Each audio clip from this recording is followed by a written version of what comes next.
The show Dexter has won 4 Emmys total, and 3 of them aren't even for the acting itself. So today, as someone that's reviewed hundreds of shows, I'm gonna break down each of their Emmy wins and analyze exactly what they won it for, so we can see if the wins were actually deserved. Surprisingly, first, we aren't going to talk about the acting at all, nor the directing or any of the main subjects, because the show won its first ever Emmy for this. Yeah. The intro itself won an Emmy. Even I didn't know this, but there's an Emmy category called Outstanding Main Title Design. Outstanding title design. That literally just critiques the intro itself, how it looks, how it's designed, the visuals. And taking a deeper look at Dexter's intro, I realized these subtle things that actually made it a masterpiece. The theme of this bloody killer is instantly brought out through the repeated use of red font, different shots of blood. It feels intimate, especially against the white. But even moving away from color, this introduction itself feels very edgy, very raw. Notice these close-up shots, the shots where he's shaving, or the up-close shots of him eating meat. It's so zoomed in that it feels dangerous. Dexter feels like a carnivore. I've seen this technique be used in other movies where it really brings out this disgusting nature, but I've never seen it done in an intro, where literally every up-close shot felt like an indirect threat. No, I never thought about it like this, but imagine back in the day, in 2006, when they're airing this on live cable, in an era where you can't just click skip the intro. I'm sure an intro so intense probably helped a lot of viewers actually tune in, hooking people in and boosting their viewership due to this amazing, unique type of design. But that doesn't matter much, because in the exact same year, the show won another Emmy. Still not for a performance, but for editing. Here are the nominees for Outstanding Single Camera Picture Editing for a Drama Series. Won by Dexter's Season 1 editor, Elena Maganini. She specifically won this Emmy for the editing of Dexter's first ever episode, named Dexter. Basically, this competitive Emmy critiques how editing was used to build up the storylines, the pacing, even the tension within each episode. Essentially, how effectively Elena was able to take the hundreds of hours of raw footage and make the specific cuts to build an engaging first episode. And after rewatching this episode and paying attention to those specific things, I see exactly why she won. First, I noted how within just 7 minutes of this first episode, we learned so much about Dexter. We saw that he's a murderer, a very careful one because of the tools. We then see him directly address the fact that he's different, but he doesn't know exactly why, instantly putting in so much curiosity. Even seeing a flashback of him as a child, where we learn that he's been killing things from the start. He was barking all night and Mom couldn't sleep. Think about how effectively we learned all these different things. Elena certainly edited this with a pace that kept the story moving. If you want to get even more technical, you'll note how she would let the more tense clips continue for much longer without cutting, really letting us sink into that darkness. These longer clips made you really sit with the character and really observe him. She knew exactly what reactions needed to sit for just a little longer.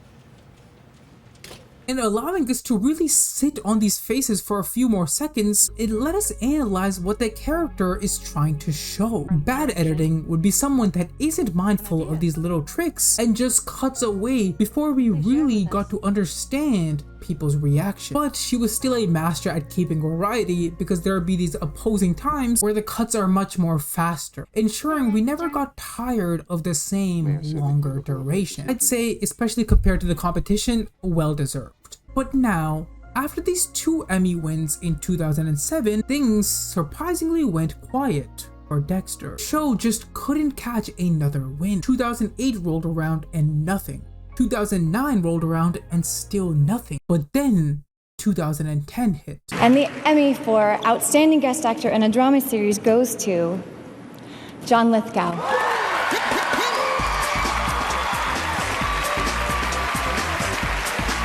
where John Lithgow entered the scene. A man that would single-handedly end the dry streak and finally earn the Emmy for Outstanding Guest Actor in Drama Series. Of course, earning it for his fantastic performance as season 4's main villain, the Trinity Killer. You know, the thing is, most people don't look deep enough into his acting, but from one of my past videos, I deeply showed exactly what made Trinity terrifying. Essentially, it is the fact that Lithgow plays two different roles in the show, a serial killer and a charismatic family man. And these two double lives are played with very subtle acting differences. When he's the serial killer, you'll notice his movements are non-existent. He would just stare at his victims, emotionlessly just observing them. His body, his face, both remained calm. Too calm to pass as normal human behavior. Which is interesting because Trinity would behave the complete opposite when trying to blend in with others. Here, he'd pull out the second half of this double life, where he'd express a ton of emotion, using his movements, his eyebrow raises, these little details that made him seem a lot friendlier than what he actually was. The beautiful part, the reason I think he really won this Emmy, is because there were these rare moments where he would play that double life in the same scene. Watch me explain one of those scenes in my older video. This situation arises in a parking garage, where Trinity meets up with his oldest daughter. After some brief conversation, he starts exposing the truth behind her father, Trinity, exposing his identity, exposing his victim, everything she saw, and because of this, his reaction is completely shocked. Watch how he frantically glances around with his eyes, how his mouth is unable to sit still as he listens on. We see he's finally starting to show a real reaction, shock, worry, except he's not. Because then, all of a sudden, we see Trinity dissolve himself of that nervous emotion, doing so by looking away and collecting himself. And when he turns back, the entire dialogue continues much softer. He is light in the face, his eyes, his eyebrows, even constantly reassuring his daughter. I'm not gonna let anything happen to you, I promise you. Please understand, Trinity doesn't actually feel this calmly about the situation, but he is manipulating his face to show a calm father. The acting contrast earlier versus now is striking, and it goes to show how meticulously he can control his expression. It's clear this is well deserved, but what's kind of interesting to me is that Christian Camargo did a very similar performance in season 1, where he'd play a charismatic, bubbly type of person and have all these expressions, but then turn it all off when it was time to play that serial killer, the ice truck killer. Yet he didn't get a single nomination or any sort of appraisal for this performance. I don't know, like, let me know what you guys think about this and why this might have happened, because their performances are very identical. But I guess we'll literally never know, because going back to the Emmy winners, the exact same year, Dexter won its 4th and final Emmy. It was won by Steve Schill, who won the Emmy for Outstanding Directing in Drama Series. More specifically, for his directing in the final episode of season 4. The Getaway. Now here's where things get exciting, because after studying this episode and judging the directing, I'm about to show you some directing techniques that really justified this episode winning an Emmy.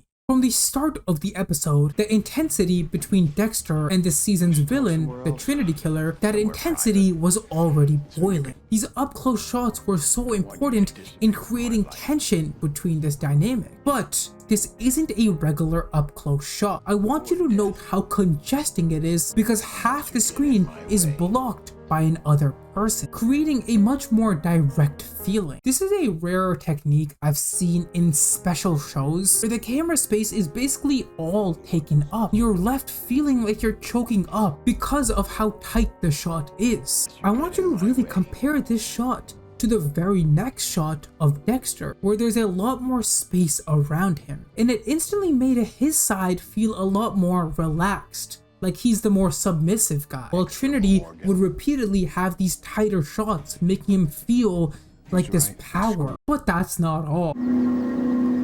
Well, you actually think that'll let you go to the winter prom? Because halfway into the episode, the directing once again makes Trinity stand out. Notice, before Trinity enters, his entire family is shot at this even level. But then, when Trinity shows up, this happens.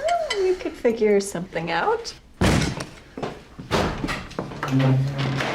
Arthur, well, we didn't know when to expect you. Bring me your jewelry. Gold, silver, anything with a stone in it. Did you catch how basically every shot after his entrance was angled upwards, shooting from a much lower level than before? This instantly made Trinity feel like the dominant force. He felt heavier, bigger. This lower angle gave him this visual power that a standard level angle just wouldn't. Here, they would shoot only him from behind the chairs, which like earlier, just made the shot a lot tighter. What I really liked is the fact this director was very clever. He knew not to take this lower angle in most other moments, like when Dexter and Rita are present on screen, which gave this episode a much needed lightheartedness, which kept the balance from Dark Trinity from taking over, and this allowed it to be a relaxed enough type of episode. An episode where you'd never suspect a major death.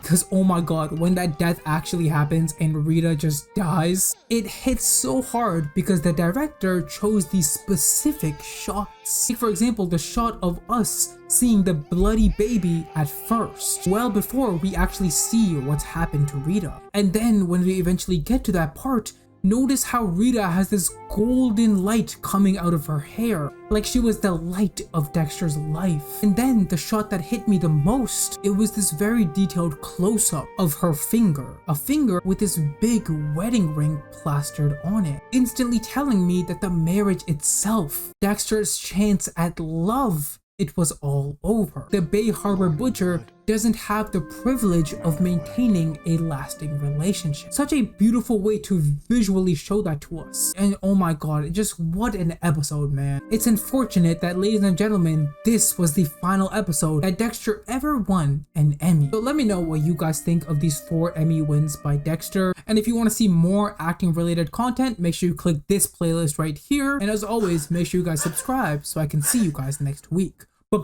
Deuce, cha!